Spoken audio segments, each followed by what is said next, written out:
kami kelompok 3 ingin mempresentasikan hasil dari pembuatan perusahaan penjualan restoran. Nah, maka dari itu saya akan memperkenalkan kelompok saya dan dengan saya sendiri Nurul Maida Hasbi. Saya Muhammad Said. Saya Muhammad Suputra. Nah, itulah nama-nama kelompok kami sudah kami perkenalkan. Yang kami hormati Ibu dosen pengampu dari pelajaran aliran analisis perancangan sistem informasi dan teman-teman sekalian yang berhadiran yang ada di tempat ini. Nah, maka dari itu materi pertama akan disampaikan oleh Muhammad Saim. Kepada Saim dipersilakan.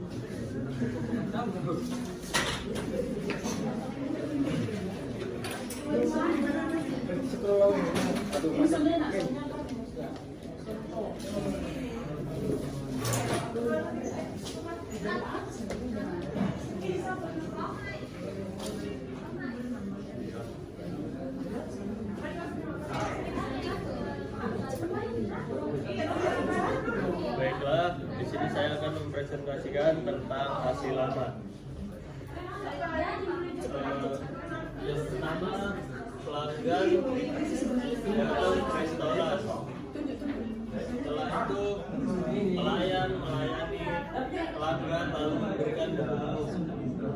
Lalu pelanggan membaca buku menu dan memilih menu yang diinginkan. Setelah itu, pelayan mencatat menu yang dipesan oleh pelanggan. Catatan menu yang telah ditulis maka akan diberikan kepada koki.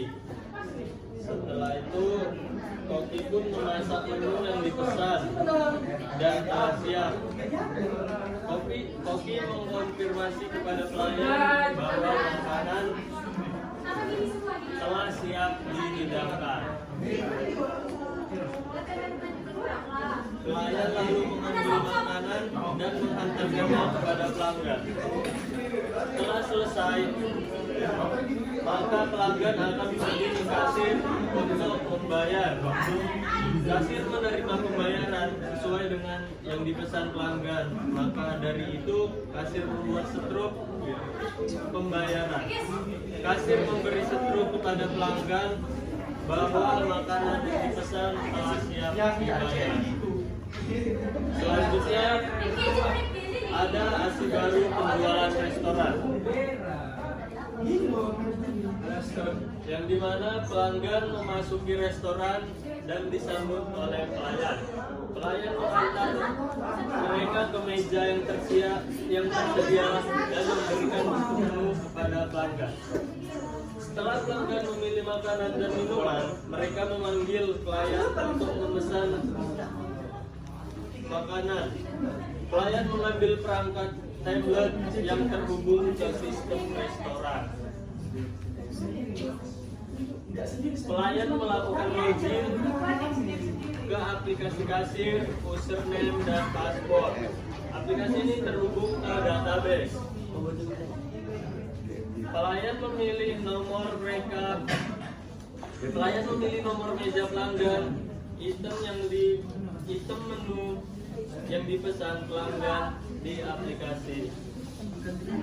Aplikasi menampilkan informasi ketersediaan stok bahan. Jika ada bahan yang habis,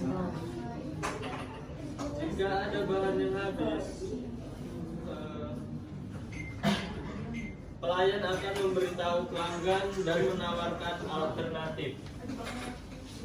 Pelayan menginput jumlah pesanan untuk setiap item.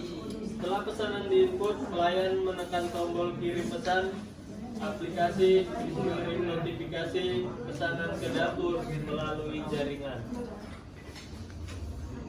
Di dapur, staf melihat notifikasi pesanan baru muncul di monitor. Monitor menampilkan detail pesanan, termasuk nomor meja, item menu, dan jumlahnya. Staf dapur mulai menyiapkan makanan dan minuman sesuai pesanan. Setelah semua makanan dan minuman siap, staf Staf dapur menekan tombol pesanan tiba. Pesanan telah siap. Monitor dapur. Pesanan telah siap di monitor dapur. Aplikasi mengirim notifikasi kembali ke tablet pelayan. Pelayan pun menerima notifikasi di tablet bahwa pesanan sudah siap. Pelayan pergi ke dapur dan mengambil pesanan yang sudah disiapkan, lalu mengantar pesanan ke meja pelanggan dan menatanya di atas meja. Pelanggan menikmati makanan mereka. Setelah selesai makan, datang ke kasir untuk melakukan pembayaran.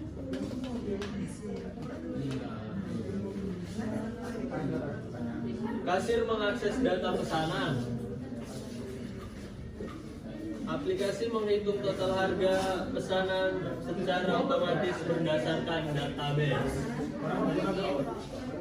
Kasir menampilkan total harga di monitor kasir dan memberitahu pelanggan.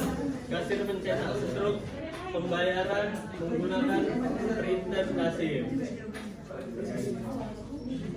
Struk berisi detail pesanan, total harga, metode pembayaran, dan informasi transaksi lainnya. Pelanggan melakukan pembayaran dengan metode yang dipilih. Kasir menerima pembayaran, memberikan kembalian jika ada, dan menginput data pembayaran ke aplikasi. Data pembayaran disimpan ke database dan penjualan diperbarui secara otomatis. Materi selanjutnya akan dibacakan oleh teman saya, Nurul Maida Smith.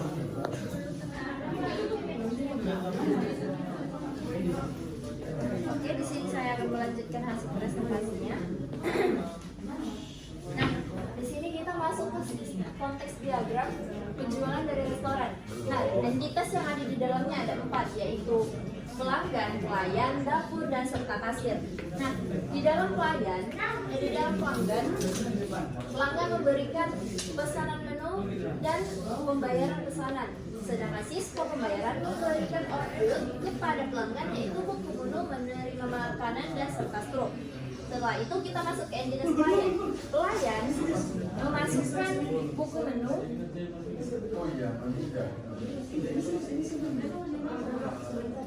pelayan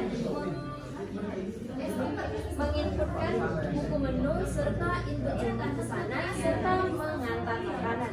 Nah, dan Cisco penjualan memberikan output kepada pelayan, yaitu menerima notifikasi. Serta kita akan masuk ke dalam entitas dapur.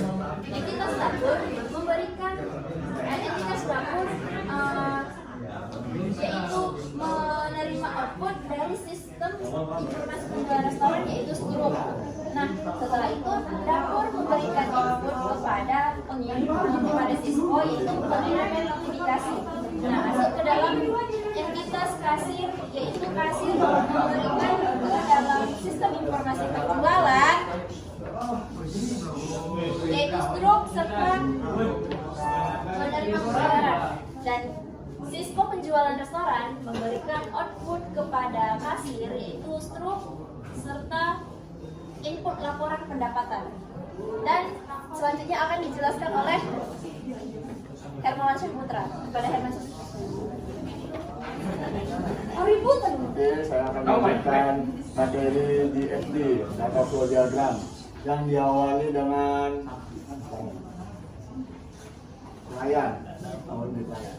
Pelayan memberikan buku menu ke pelanggan, kemudian dari buku menu, pelanggan memesan menu ke pelayan. Kemudian pelayan membuka tablet dan memasukkan akun, kemudian login di dalam database. Kemudian pelayan memilih meja dan memilih menu. Jika menu habis, maka pelayan akan konfirmasi stok habis, kembali lagi ke pelanggan untuk memesan menu kembali. Jika stok ada, maka pelayan akan input jumlah pesanan yang akan menghasilkan data pesanan yang akan mengeluarkan struk ke dapur. Kemudian dapur memproses pesanan dan pesanan siap. Setelah itu dapur mengirim notifikasi ke pelayan. Pelayan menerima notifikasi, kemudian mengambil makanan dan mengantar makanan ke pelanggan. Pelanggan menerima makanan, kemudian ke kasir untuk membayar makanan. Kasir menanyakan meja, kemudian mencetak struk dan menghasilkan struk, kemudian diberikan ke pelanggan. Setelah itu pelanggan membayar makanan ke kasir. Kemudian kasir menerima makanan dan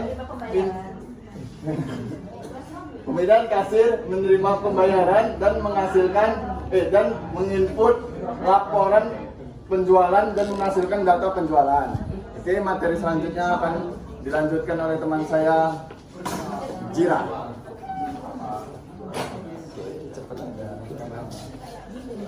Baik, di sini saya akan menjelaskan IRD atau Engineer Relationship Diagram. Dimulai dari pelayan. Dari pelayan memiliki atribut nama dan pelayan ID yang terhubung ke pesanan menunjukkan bahwa pelayan melayani pesanan.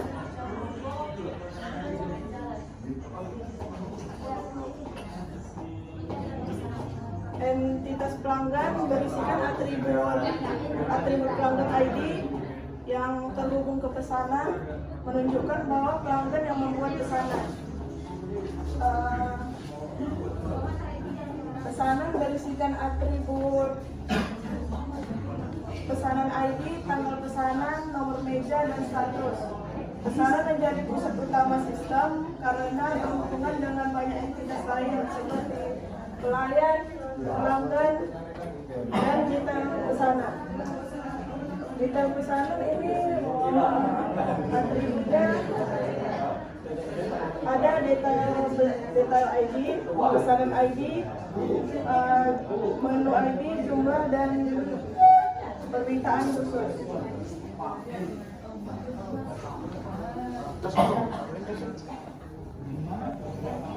Adapun entitas pembayaran berisi atribut seperti pembayaran ID, tanggal pembayaran, metode pembayaran, dan total harga. Dia terhubung ke pembayaran, terhubung ke pesanan, menunjukkan transaksi pembayaran untuk pesanan. Adapun kasir memiliki atribut kasir ID dan kasir ID saja. Dia terhubung ke pesanan, menunjukkan bahwa kasir itu memproses pesanan.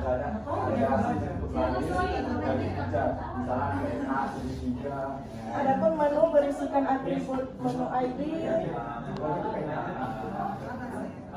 nama makanan, ketersediaan, dan harga.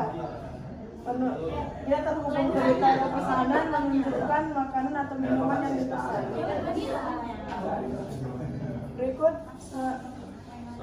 selanjutnya akan dilanjutkan oleh Maida Said. Baiklah,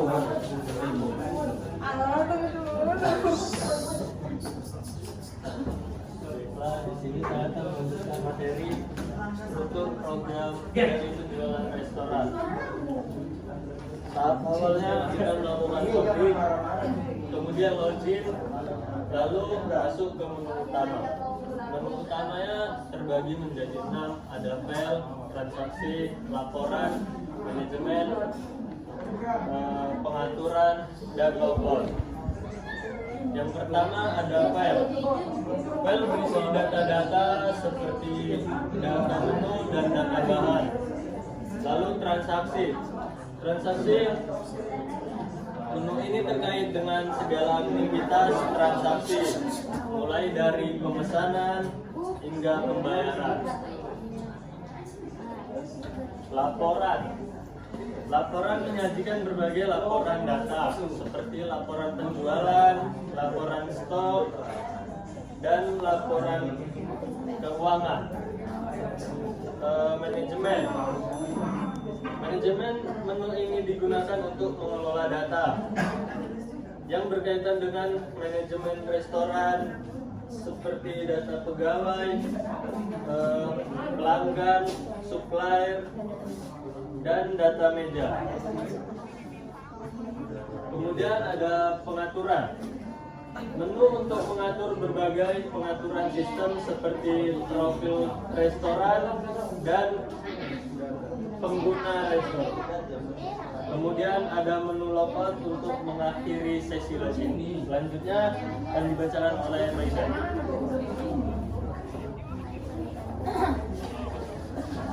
Saya akan mulai. Kita masuk ke program flowchart, yaitu flowchart login. Nah, di flowchart login ini kita memulai. Tapi sebelumnya kita akan masuk ke dalam tampilan halaman login. Maka sudah kita klik tampilan login, maka kita akan masuk ke dalam open. Setelah masuk dalam open, kita akan masuk ke dalam form login. Setelah itu kita akan mengakhiri dari form login tersebut. Next.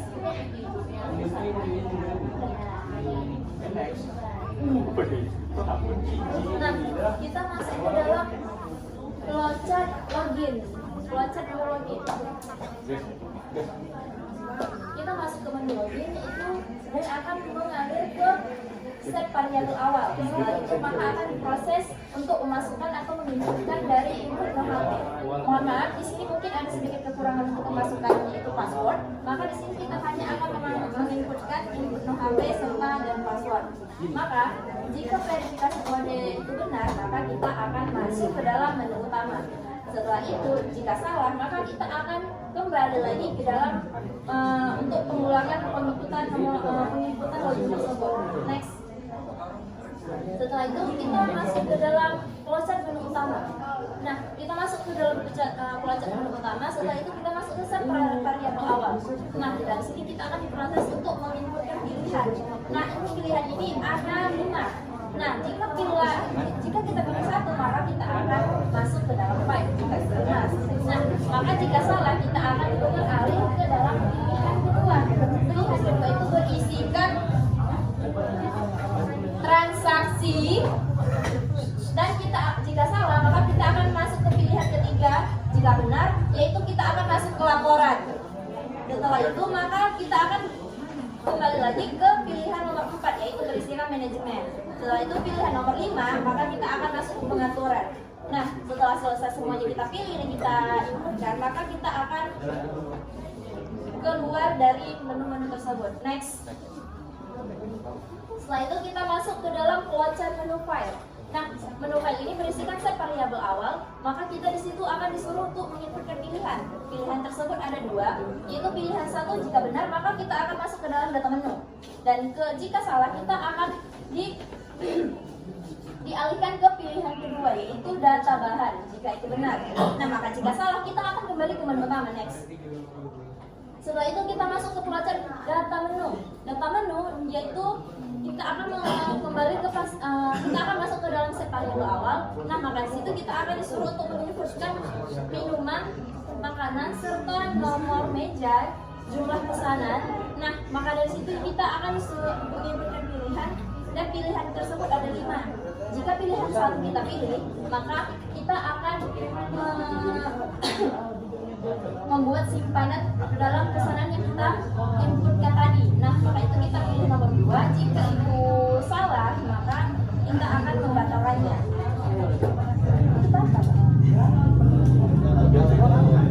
Nah, setelah kita input data, jika ada salah, maka kita akan masuk ke dalam pilihan nomor 3, yaitu edit. Jika pesanan salah juga, maka kita akan edit jumlah dari atau yang sudah kita inputkan tadi. Nah, masuk kita ke pilihan nomor 4, yaitu jika benar maka kita akan menambahkan pesanan jika pelanggan akan meminta tambahan pesanan.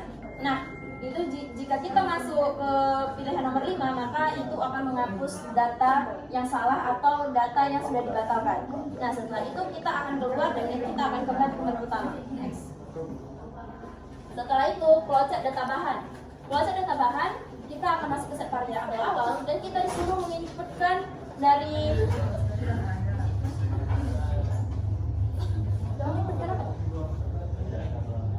data bahan serta jumlah dan jumlah pesanan. Jumlah pesanan. Nah, di situ kita akan menginputkan pilihan, yaitu pilihan menunya ada sekitar 5, seperti sama seperti data flowchart data menu sebelumnya, maka itu akan sama seperti yang akan terjadi kepada data menu. Next. Flowchart menu transaksi. Nah, jika kita masuk ke menu transaksi, maka data menu transaksi tersebut kita akan melakukan set variabel awal dan kita akan memasukkan input pilihan, yaitu input pilihannya ada 2. Nah, pilihan 1 itu yaitu pemesanan. Jika benar, maka kita akan masuk ke dalam pemesanan, dan jika salah kita akan diberikan pilihan kedua, yaitu masuk ke dalam pembayaran. Nah, jika salah maka kita akan kembali ke menu utama. Next. Flowchart pemesanan. Kita masuk ke dalam menu pemesanan dan kita akan masuk lagi ke set variabel awal. Nah, maka dari itu kita akan disuruh menginputkan yaitu makanan, minuman, nomor meja, dan jumlah pesanan. Nah, dari sini input pilihannya ada 3, yaitu pilihan 1 untuk mencari, pilihan kedua untuk mencetak, dan pilihan ketiga dihapus. Maka semua yang sudah kita lakukan itu akan kembali keluar dan kita akan kembali ke menu utama. Next. Flowchart pembayaran. Nah, kita di sini masuk ke pembayaran. Nah, setelah itu kita masuk set ke variabel awal dan di sini kita akan disuruh menginputkan input nomor meja untuk mencari hasil dari pesanan kita yang sudah untuk dibayar. Nah, kita di sini akan menginputkan pilihan, yaitu pilihannya ada 2. Jika pilihan 1 itu akan diproses untuk pembayaran dan pilihan kedua jika salah, maka kita akan masuk mencetak. Nah, jika salah keluar bentuk utama. Next. 10. Laporan. Ini menu laporan, flowchart menu laporan, yaitu laporan. Kita akan masuk ke dalam set variabel awal. Nah, di dalam set variabel awal menu laporan ini, kita memiliki 3 menu. Kita menginputkan pilihan 3, yaitu pilihan 1. Jika benar, kita akan masuk ke laporan penjualan. Nah, jika salah, maka kita akan kembali ke kita akan masuk ke pilihan kedua, yaitu laporan stok. Nah, jika salah kita akan diberikan pilihan ketiga. Jika benar, maka kita akan pergi ke laporan keuangan. Nah, jika salah kita akan kembali ke menu utama. Dan selanjutnya akan dijelaskan oleh Najira Mawaddah. Itu kecepatan berapa ya? Oke, saya akan melanjutkan flowchart ke-11, yaitu flowchart laporan penjualan. Jika kita mengklik laporan penjualan, maka keluarnya set variabel awal. Kemudian kita disuruh input pilihan, yaitu pilihan 1. Jika benar dia akan diklik cari, jika salah dia pilih kedua, suruh pilih kedua. Terus cetak, pilih ketiga, jika benar hapus, jika salah dia keluar atau ke menu utama. Baik.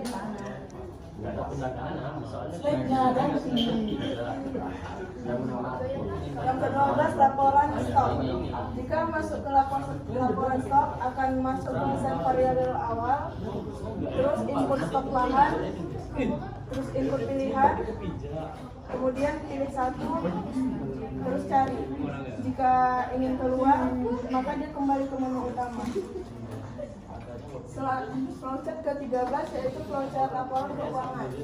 Jika masuk ke laporan keuangan, dia akan ke set variabel awal dan input total harga pembayaran, terus input pilihan, kemudian pilih 1, maka cari, pilih 2, cetak, pilih 3, hapus. Jika keluar, maka kembali ke menu utama. Selanjutnya akan dilanjutkan oleh teman saya, Putu. Ini kayak monyet. Oke, yang ke-14 flowchart manajemen. Oke, masuk ke manajemen akan menuju ke set variabel awal, kemudian akan menginputkan pilihan. Jika menginput pilihan 1, jika benar akan masuk ke pegawai dan akan kembali lagi ke bagian pilihan inputan. Jika salah akan masuk ke pilihan kedua. Dan jika pilihan 2 benar, akan masuk ke pelanggan dan kembali lagi ke inputan awal. Jika salah, akan memilih pilihan 3, dan jika benar, akan ke supplier dan kembali lagi ke pilihan awal. Jika salah, akan ke pilihan 4, dan jika benar, akan ke meja dan kembali lagi ke pilihan awal. Jika salah, akan menuju ke menu utama. Oke, sekarang ke pegawai.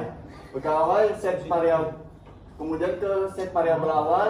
Setelah itu kita akan menginputkan nama pegawai. Setelah menginput nama pegawai, kita akan menginput pilihan. Jika menginput pilihan pertama dan benar, kita akan mencari dan kembali ke looping. Jika salah, akan ke pilihan kedua, dan jika benar, pilihan 2-nya akan ke update dan kembali ke looping. Jika salah pilihan keduanya, maka akan ke pilihan 3, dan jika benar akan menghapus dan kembali ke looping lagi. Jika salah, akan keluar dan menuju ke menu utama. Kemudian ke pelanggan. Pelanggan udah kan? Oke, pelanggan. Kemudian ke set variabel awal dan menginput meja. Setelah itu input pilihan, dan jika memilih inputan 1 dan benar akan mencari dan kembali ke looping. Jika salah pilihan 1-nya akan masukkan inputan kedua, dan jika benar akan mencetak dan kembali ke looping. Jika salah akan inputan ketiga. Jika benar akan menghapus dan kembali ke looping lagi. Jika salah, pilihan ketiganya akan keluar dan menuju ke 17 flowchart supplier. Flowchart supplier akan menuju ke set variabel awal dan akan menginputkan itu supplier, tanggal, dan harga. Kemudian akan input pilihan. Jika pilihan pertama akan mencari, jika salah akan masuk pilihan kedua, dan jika pilihan 2 benar akan ke update. Jika salah pilihan 2 akan menuju pilihan ketiga, dan jika pilihan ketiga benar akan mencetak. Jika pilihan 3 salah akan menuju ke pilihan ke-4. Jika pilihan menuju menu utama. Yes. Oke, flowchart meja. Meja kemudian menuju ke set variabel awal dan menginput nomor meja. Setelah itu input pilihan. Jika pilihan pertama benar akan mencari, jika pilihan pertama salah akan menuju pilihan kedua. Jika pilihan kedua benar akan mengupdate, dan jika pilihan kedua salah akan menuju pilihan 3. Jika pilihan ketiga benar akan menghapus, dan jika pilihan ketiga salah akan keluar dan menuju menu utama. Udah. Nah, Selanjutnya selanjutnya akan dilanjutkan oleh teman saya, Saim. Saim.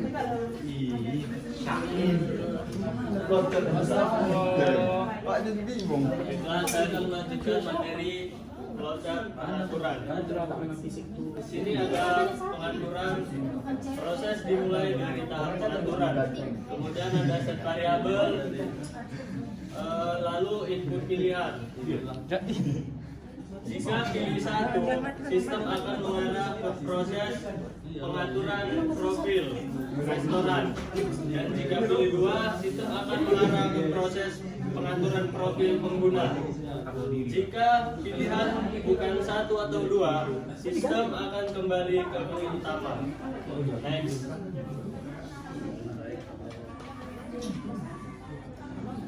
Flowchart profil pengguna. Di sini ada profil pengguna, kemudian set variabel. Sistem akan menyiapkan semua data yang dibutuhkan untuk menampilkan profil kita. Kemudian ada tampilkan profil pengguna. Setelah data siap, profil akan ditampilkan di layar. Kemudian ada tutup profil pengguna. Ketika selesai melihat atau mengedit foto profil, kita memilih opsi untuk menutup tampilan. Kemudian menu utama. Setelah menutup profil, kita akan diarahkan kembali ke menu utama aplikasi.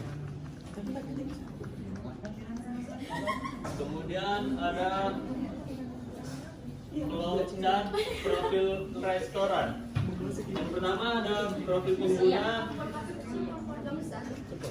memulai dengan masuk ke bagian profil mereka. Kemudian set variabel awal. Sistem akan menyiapkan data-data awal yang diperlukan untuk menampilkan profil. Yang ketiga, tampilan profil restoran. Setelah persiapan selesai, sistem akan menampilkan informasi lengkap tentang restoran tersebut, seperti nama restoran, lokasi menu, dan sebagainya. Kemudian, tutup profil restoran.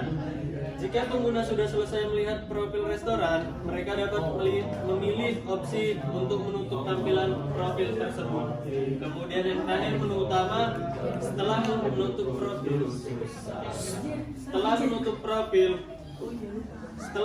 profil restoran, pengguna akan kembali ke menu utama untuk aplikasi. Buat pegang kembali ke aku kan panggil aku. Selanjutnya akan dilanjutkan oleh Maida.